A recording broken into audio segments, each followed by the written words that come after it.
Hello दोस्तों, कैसे आप सभी लोग। आशा करता हूँ सभी लोग अच्छे होंगे। दोस्तों, जैसा कि मैंने आप सभी से वादा किया था कि मैं जैसे ही मेरा एग्जाम हो जाएगा, मैं आपको अपने एग्जाम का एनालिसिस करके कि कहाँ से क्या क्वेश्चन बन रहा है और क्या आपको पढ़ के जाना चाहिए आगे की शिफ्ट के लिए। दोस्तों, मैं इस वीडियो में आपको पूरा डिटेल से बताने वाला हूँ कि कहाँ से क्वेश्चन बन रहे हैं और आपको कहाँ पर ज़्यादा ध्यान देना चाहिए। और मैं अपना सेव अटेम्प्ट भी आपको बताने वाला हूँ कि मैंने कितना अटेम्प्ट किया है और क्या सेव स्कोर अभी तक का जा सकता है, मैं उसके बारे में बात करूंगा। तो पेपर का लेवल कैसा आ रहा है इसके बारे में हम यहाँ बात करने वाले हैं, तो वीडियो को लास्ट तक जरूर देखिएगा। तो बहुत सारे लोग जो है वीडियो को तो देखते हैं पर चैनल को सब्सक्राइब नहीं करते हैं। दोस्तों, चैनल को सब्सक्राइब कर लीजिए क्योंकि मैं आप लोगों के लिए ही ऐसी इन्फॉर्मेशनल वीडियो बनाता हूँ। दोस्तों, हम वीडियो को शुरू करते हैं। दोस्तों, मैं आपको जो है पूरा पूरा सब्जेक्ट वाइज बताने वाला हूँ कि मैथ में क्या पूछा जा रहा है, ज़्यादातर क्वेश्चन कहाँ से बन रहे हैं, और रीजनिंग के ज़्यादातर क्वेश्चन कहाँ से बन रहे हैं, और साइंस के क्वेश्चन ज़्यादातर कहाँ से बन रहे हैं, और जीएस का तो कुछ अता पता नहीं फिलहाल। मैं उसके बारे में आपको थोड़ी सी टिप्स दे दूंगा। और ये दोस्तों, मैं जो अब बता रहा हूँ ये मेरी शिफ्ट का है पर्सनल, तो दूसरी शिफ्ट का इससे कंपेयर मत करिएगा कि हाँ उसकी शिफ्ट में ये पूछा गया उनकी शिफ्ट में ये नहीं पूछा गया। दोस्तों, मैं पहले क्लियर कर देता हूँ कि ये मेरी शिफ्ट का है, ठीक है। दोस्तों, बात करते हैं मैथ का। तो मैथ में कहाँ से क्वेश्चन बन रहा है मैंने वो लिख लिया है काफ़ी। जो टॉपिक जो मेन मेन है उनके लिए बता रहा हूँ मैं। जैसे CISI से करीब करीब 2 क्वेश्चन मेरे में आए थे, ठीक है। और HCF से LCM HCF से करीब करीब 1 से 2 क्वेश्चन उसमें भी थे। और प्रॉफिट लॉस से 1 या 2 क्वेश्चन उसमें से भी थे। और परसेंटेज से एक सवाल था, ज्योमेट्री का एक सवाल था, और एक बेरल का सवाल था, ठीक है। एक बेरल का था। सिंप्लीफिकेशन के 2 क्वेश्चन थे। अनुपात के 2 क्वेश्चन थे, वो मध्य अनुपात निकालने के लिए बोला था, वो क्वेश्चन था। और नंबर सिस्टम का 1 से 2 क्वेश्चन था। एवरेज का एक क्वेश्चन था। और माध्य निकालने का था, और ग्राफ एक भी नहीं था। इसी में से एक एक दो दो क्वेश्चन, और जो एक दो क्वेश्चन ऐसे भी होंगे जो मैंने मुझे याद नहीं अभी फिलहाल, तो वो मैं आपको नहीं बता रहा हूँ। और इसी तरीके से बिल्कुल अगर बात करते हैं रीजनिंग की, तो रीजनिंग में क्या क्या पूछा गया है। रीजनिंग में एक पजल का क्वेश्चन था। पजल का क्वेश्चन थोड़ा बड़ा था तो मैंने तो सोचा था बाद में करूँगा, लेकिन मैं उसको मैंने नहीं किया फिर बाद में, क्योंकि टाइम मेरे पास नहीं बचा था। मैं छोटे क्वेश्चनों पर ध्यान देने में लग गया, तो मैं उसको नहीं किया क्योंकि उससे भी 1 नंबर मिल रहा है, छोटे वाले क्वेश्चन से भी 1 नंबर ही मिल रहा है, तो इस हिसाब से। और सिटिंग अरेंजमेंट के करीब 2 से 3 क्वेश्चन थे। और कोडिंग डिकोडिंग के भाई साहब, जो नया वाला कोडिंग डिकोडिंग आया है वो अनुपात वाला, भाई साहब वो 1 से 2 क्वेश्चन उसके थे। और कोडिंग कोडिंग डिकोडिंग के कम से कम 4 से 5 क्वेश्चन थे भाई, मैं बता रहा हूँ 4-5 क्वेश्चन इस तरीके से थे जैसे वो आता नहीं, जैसे कि चाइनीज वाली कोडिंग जिसको बोलते हैं, वो उस तरीके से वाला था। जो 3-4 क्वेश्चन उस तरीके के थे।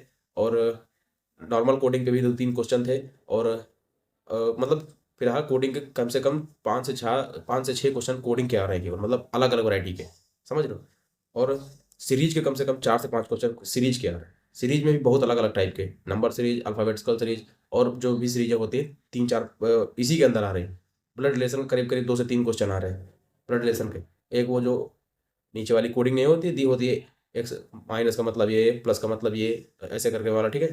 तो उस वाले वो वाले क्वेश्चन आ रहे हैं। और जो पूरा पूरा दिया रहता है ऊपर से नीचे, प्लस का माइनस ये रहता है, इसका माइनस ये, तो कौन किसका भाई है, और नीचे ऑप्शन में दिया रहता है उस तरीके से, मतलब टाइम टेकन वाले, ठीक है। इस तरीके से ये वाले क्वेश्चन थे। और भाई साहब अब बात करते हैं कैलेंडर की, क्लॉक की। और मेरे में तो वो भी नहीं था रैंकिंग का, ये मेरे में एक भी शिफ्ट में एक भी क्वेश्चन नहीं था। तो अदर शिफ्ट में आया हो इसकी बात नहीं करता मैं फिलहाल। ये टॉपिक सब में पूछे जा रहे हैं, इनको आपको बहुत अच्छे से पढ़ना है। अब फाइनली बात करते हैं साइंस की। दोस्तों, साइंस ऐसी आ रही है भाई साहब, बोल सकते हो जिनका कॉन्सेप्ट क्लियर है, और जो जिन लोगों ने एनसीईआरटी से तैयारी की है, अच्छे से पढ़ाई की है, जिनके कॉन्सेप्ट क्लियर है, एक भी क्वेश्चन भाई साहब बाहर नहीं जाएगा आपका। और जिनका कॉन्सेप्ट नहीं क्लियर है वो भाई साहब तुक्का ही मारेंगे, इतना आप समझ लीजिए। मैं जो बता रहा हूँ, अगर बात करते हैं मेरी शिफ्ट में, कम से कम केवल बायोलॉजी के करीब करीब 15-16 क्वेश्चन केवल बायोलॉजी के थे, क्योंकि बायोलॉजी का वेटेज मेरे में ज़्यादा दिखा। ज़्यादातर देखा मैंने बायोलॉजी के ही क्वेश्चन मेरे में ज़्यादातर थे। बायोलॉजी में कहाँ से थी भाई साहब, अगर आपको प्लांट किंगडम आता है तो प्लांट किंगडम पढ़ लीजिए।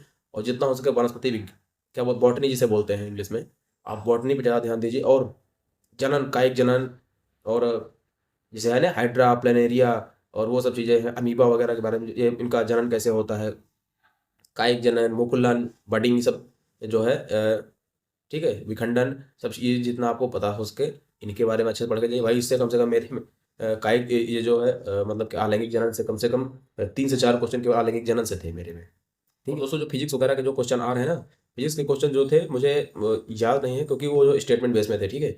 स्टेटमेंट बेस में थे तो ऊपर लिखा था कौन सा गलत है कौन सा सही है, इस तरीके से 2-3 क्वेश्चन थे। तो उनमें जो है पूरी लाइन वाइज थे, तो उनमें मतलब देखना था कौन सा सही है कौन नहीं सही है, तो उसमें मैंने छांट के किया है। इस तरीके से स्टेटमेंट बेस में काफ़ी क्वेश्चन आ रहे हैं, फिजिक्स के भी, बायो के भी, और केमिस्ट्री के शायद इस तरीके से नहीं थे, लेकिन केमिस्ट्री में अगर आप देखते हैं तो केमिस्ट्री की एक रिएक्शन वगैरह अगर आपको आती है तो एक रिएक्शन वगैरह आप अच्छे से पढ़ लीजिएगा। और मेरे में न्यूमेरिकल केवल एक न्यूमेरिकल मेरे में था, वो भी बहुत ईजी न्यूमेरिकल था कि अगर आपका पृथ्वी पर 60 किलोग्राम अगर आपका भार है तो चंद्रमा पर आपका कितना होगा, बस इतना था, एकदम नॉर्मल था। तो इतना था।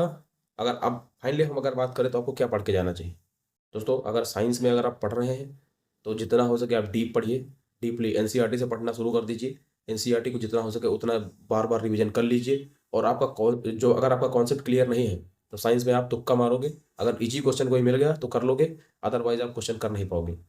ठीक है, तो जितना हो सके उतना आप डीप पढ़ने की कोशिश कीजिए। और मैंने मैथ में जो टॉपिक बताए हैं उनको तो 100% देखिएगा, बाकी आप जो एक्स्ट्रा पढ़ते हो वो एक्स्ट्रा वाला भी पढ़िएगा। ये मत सोचिएगा कि इसी के भरोसे हो जाएगा।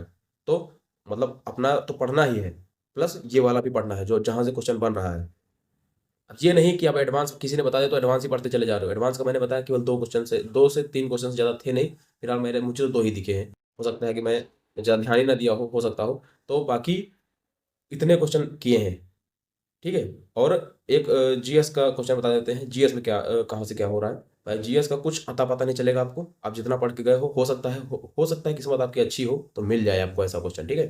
जैसा कि मुझे देखो, मैं जीएस 10 नंबर की आती है, मैंने एक भी दिन जीएस के बारे में कुछ नहीं पढ़ा है, और ना मैं आखिरी तक मैंने कुछ उसके बारे में देखा है दोस्तों। ये फाइनली एकदम एकदम क्लियर बात बता रहा हूँ, क्योंकि मैं ये सोचता था अगर जितना देर में जीएस में टाइम बर्बाद करूंगा उतनी देर में तो मैथ और रीजनिंग बायो फिजिक्स मतलब साइंस का रिवीजन कर लूंगा, उतनी देर में मेरा उससे अच्छा स्कोर इधर हो जाएगा। तो भाई मैंने वही किया, और मैंने जीएस का करीब करीब तीन तीन क्वेश्चन मैंने किया है, जिसमें से मुझे एक पे डाउट है लेकिन 2 क्लियर है। क्योंकि एक था कौन सा था वो, अ, एक माँ मतलब एक पेड़ माँ के नाम, याद होगा आपको। ये जो है पर्यावरण दिवस को 5 जून को स्टार्ट किया गया था, किसके द्वारा स्टार्ट किया गया था, ये आया था क्वेश्चन। उसमें नरेंद्र मोदी प्रधानमंत्री था। तो फिर जो है कि मैंने उसी पर टिक कर दिया। उसके बाद ये टिक किया, एक और था एथलेटिक्स में था कोई तो और जो है जानते हो कहाँ से पूछ रहे क्वेश्चन, जीएस वगैरह में, कि पार्लियामेंट में ये बजट किसने पेश किया, वो किसने पेश किया। भाई साहब इतना डीप अब जाओ तो इस तरीके से क्वेश्चन मेरे में पूछे गए हैं दोस्तों।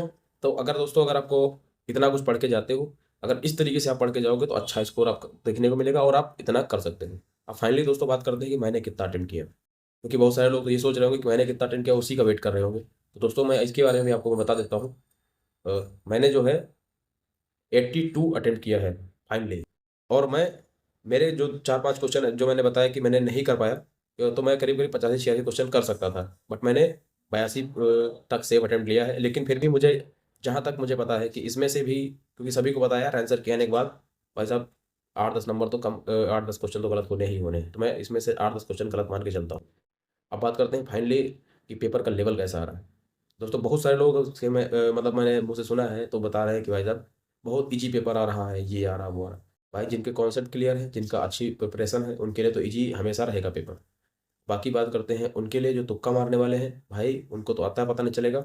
और पेपर का लेवल इजी टू मॉडरेट है, मॉडरेट लेवल कह सकते हो आप इसको, क्योंकि टाइम टेकन बहुत है भाई। साइंस वगैरह क्या बोलते हैं, मैथ और रीजनिंग में कुछ ऐसे क्वेश्चन आपको कैलकुलेटिव क्वेश्चन मिलेंगे जिनमें आप फंस गए ना, तो आपका 1 घंटा भी पता नहीं चलेगा कब बीत गए। ऐसे ऐसे क्वेश्चन भी, जैसे मेरे में एक क्वेश्चन था जैसे कि मैथ का था, उसमें केवल कैलकुलेशन करनी थी प्लस माइनस करके, और उसमें मैं उसमें भिड़ गया, कम से कम 1 से 1.5 मिनट 2 मिनट चला गया मेरा। तो इस तरीके की गलती आपको नहीं करनी है, और जितना हो सके इजी क्वेश्चन की तरफ पहले जाना है और हार्ड वाले क्वेश्चन को बाद में ही रखना है, क्योंकि सबका 1 नंबर ही मिलेगा मेरे भाई। तो दोस्तों अब अगर आप बात करते हैं कि फाइनली सेफ अटेम्प्ट अभी तक का क्या रह सकता है और आगे क्या सेफ अटेम्प्ट रहने की संभावना है, इसके बारे में मैं बता देना चाहता हूँ। अगर आपका सेफ अटेम्प्ट की बात करें, अगर आपका यूआर में 65+ अगर बन रहा है, 65+, 65 67 मतलब 65 66 67 68 इस तरीके से अगर आप यूआर में आपका बन रहा है अभी तक, तो बिल्कुल आप सेफ हो, 100% सेफ हो। नॉर्मलाइजेशन का भी कोई मैं इसके बारे में कुछ नहीं बता सकता, लेकिन अगर आपका 65 66 67 68 इस तरीके से यूआर में बन रहा है, और ओबीसी वाले 63 64 के करीब में 63+ हो, अगर उनका 63+ हो, भाई बिल्कुल सेफ हो। ईडब्ल्यूएस भी उतने पे ही सेफ है, करीब 62 63 पे, ठीक है। और SC ST 61 60 पे भी, 60 61 पे भी बिल्कुल सेफ है। अगर इतना सेफ अटेम्प्ट करके आ रहे हो भाई साहब, देखो ये मैं सेफ अटेम्प्ट ड्रॉ मार के बता रहा हूँ कैसे। क्योंकि अगर आपने मान लीजिए 75 70 करीब में अटेम्प्ट किया आपने, उसके बाद कट पिट के, अब अभी क्वेश्चन भी गलत होंगे आपके, तो उसके बाद कट पिट के आपके अगर इतने बन रहे हैं, मतलब इतने बन रहे होंगे, या फिर आप खुद लग रहा होगा कि भाई मेरे इतने क्वेश्चन गलत हो सकते हैं, अगर आपको लगता है कि आप रेंज में आ रहे हो, तो भाई आप फाइट में हैं। अदरवाइज़ अगर आप जिन लोगों के 50, 40, 50 इस तरीके से है और 55, भाई स्कोर मैंने देखा है बहुत सारे लोगों का जो है 50, 55, 60 इस तरीके से भी स्कोर आ रहा है। तो भाई अगर इससे नीचे है तो भाई उम्मीद कम है। बाकी नॉर्मलाइज़ेशन भाई 55 वाले को भी 75 पहुँचा देता है, सभी को पता है।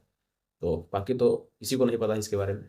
और अगर आपका इतना बनता है तो आप बिल्कुल सेफ हो, अभी तक का फिलहाल बता रहा हूँ। बाकी अभी तो 26, 27, 28, 29 लगातार लगातार पेपर एग्जाम होने वाला है भाई। उनको भी देखने के बाद जब फाइनली जब पूरा पेपर कंप्लीट हो जाएगा तो मैं उसके बाद आपको फाइनली बताऊंगा कि भाई कितना सेफ अटेम्प्ट और कितना कट ऑफ जाने की संभावना है। ठीक है दोस्तों, तो हो सकता है कि आपने वीडियो को पूरा देखा होगा और आपको पूरी इन्फॉर्मेशन मिल गई होगी। अगर आपको कोई भी इन्फॉर्मेशन और चाहिए तो आप कमेंट में कर सकते हैं।